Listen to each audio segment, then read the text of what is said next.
two big challenges, the first of which has been much commented on in the demographics and security literature. And the second, less attention has been paid to it. The first is that, first of all, China is a society with a nearly universal expectation of marriage. Okay.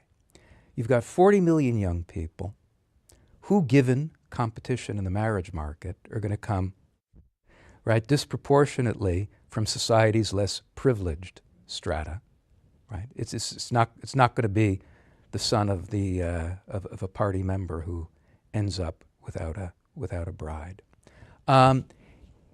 So you have this testosterone-charged ersatz youth bulge in a society that's otherwise aging. This creates a real potential for social unrest. Marriage is a domesticating institution. Unmarried young males have wreaked much of the havoc throughout history. This has been true in the West, as well as in the East. So this is a big problem. Some speculate that to harness this surplus male population, China could engage in adventurism abroad. I don't know that I wouldn't go that far in speculating, but it's a huge social problem. One of the major contributors to population aging in China is the low fertility rate. We know that China's total fertility rate, which is measured by the average number of children a woman bears in her lifetime, is as low as 1.4, which is even lower than many of the developed countries.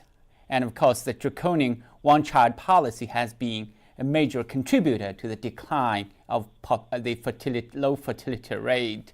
So in order to make the population change more manageable and more stable, China needs to raise its fertility level. So in that sense, abolishing the one-child limit is an important step in the right direction.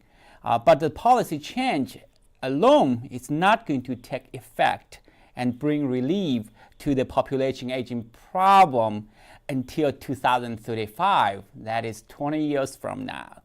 And also, the cost of raising more than one child today can be too great for most families in China, especially those in the urban areas.